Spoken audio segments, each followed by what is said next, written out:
Ya, jadi gini, mungkin saya bicara sedikit ya. Jadi kita udah diajukan beberapa pertanyaan, kita klarifikasi.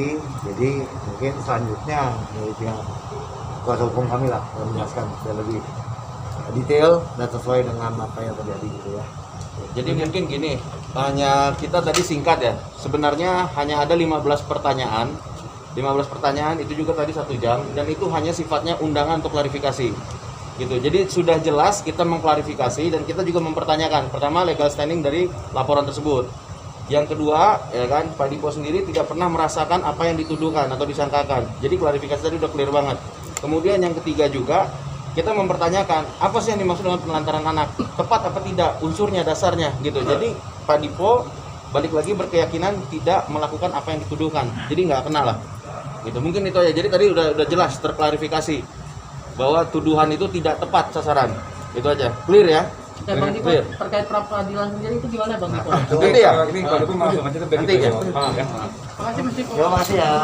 Bang Dipo, tadi itu Ya, jadi gini, untuk diketahui kan kita juga tim lawyer, jadi sudah ada yang mengurusi masing-masing, gitu. Kalau untuk Prapit sendiri, kebetulan kita di sini timnya yang Prapit nggak ada, gitu. Yang tim Prapit ada di PN Jaksel tadi. Kita di sini tim yang mendampingi Pak Dipo untuk undangan klarifikasi, gitu. Terkait Prapit sendiri, saya hanya sebatas untuk mendampingi saksi W.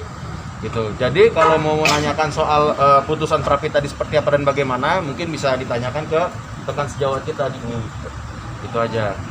Oke Bang, terkait tidak ada unsurnya penelantaran anak itu maksudnya gimana Bang ya? Oh iya. Tadi ada statement seperti itu. Ya, jadi gini. Kalau misalnya ada laporan penelantaran anak ini kan mesti dilihat. Yang disebut dengan penelantaran anak ini apa? Anak ini nggak jadi terurus. Ya kan, anak ini sakit, terbiarkan dan sebagainya. Sekarang kita lihat sendirilah ya. Di sana anak ini apakah nggak terawat?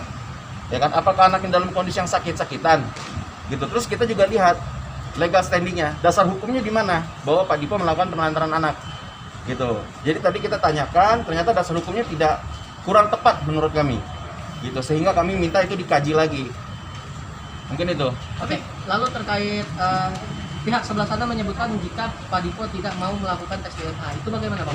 Oh enggak, jauh. Jadi gini ya, ini laporan dan ini baru undangan untuk klarifikasi gitu. Ada aduan diduga melakukan penelantaran anak, kemudian diklarifikasi gitu. Pak Dipo tidak pernah merasa melakukan atau menelantarkan anak. Jadi jelas terklarifikasi ya, terklarifikasi. Soal tes DNA ini case yang berbeda lagi gitu. Karena dari tim untuk kasasi ya, itu juga sudah melakukan upaya. Itu ada nanti gitu. Jadi nggak begini, nggak di sini. Masih terlalu awam, terlalu prematur lah kita untuk bilang itu. Berarti ada keinginan Pak Dipo untuk melakukan tes DNA terhadap anaknya ini.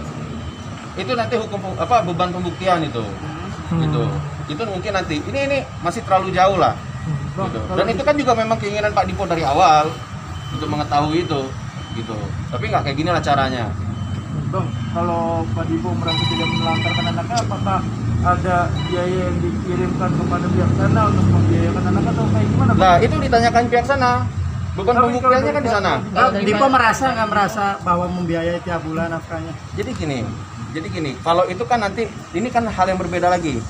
Gitu. Kalau misalnya ditanyakan apakah Pak Dipo tidak membiayai dan melantarkan anak, ini jelas case yang berbeda nih. Karena kan kita masih ada upaya PK terhadap putusan kasasi. Gitu. Jadi dihormati dulu proses itu. Kita tunggu dulu proses itu. Gitu loh. Ya kan, yang jelas yang perlu diketahui adalah Pak Dipo tidak pernah meragukan anak itu adalah anak hasil pernikahan. Cuman status hukumnya itu yang juga kami pertanyakan. Gitu. Untuk buat aduan penelantaran anak, dasar hukumnya apa? Gitu loh. Kita mesti tahu dulu, kalian juga mesti ngerti gitu. Ya, anak ini disebut anak Pak Dipo, dasar hukumnya apa? Kalau isbat kita masih ada PK-nya dari kasasi. Gitu. Sejauh ini Pak Dipo komunikasi seperti apa sih? Tentang apa nih komunikasi apa? Ya, dengan yang pihak sebelah sana gitu. Apakah ada komunikasi sebelum terjadinya? Yang jelas sebelum terjadinya ini Pak Dipo ini orangnya kooperatif, baik, etikat baiknya ada, cuman dari pihak sana yang menghalang-halangi. Selalu menghindar, mungkin kan bisa dilihat juga dari pemberitaan-pemberitaan sebelumnya. Siapa sih yang menghindar? Siapa sih yang mau ngegembok dan sebagainya? Sekarang muncul nih pertanyaan dari kami. Gantian nih, kami nanya. Statement dia pernah bilang bahwa anak itu diadopsi oleh F, temannya. Ya kan? Pertanyaan kami, benar nggak itu udah diadopsi? Itu yang pertama. Yang kedua, putusan pengadilan nggak atau ini statement bohong gitu. Jadi kita minta penjelasannya, apakah anak itu betul sudah diadopsi, apakah itu statement bohong, apa lewat putusan pengadilan gitu. Karena dalam kompilasi hukum Islam jelas diatur kalau memang anak itu sudah diadopsi maka hak dan kewajibannya beralih. Itu aja sih, mungkin demikian kali untuk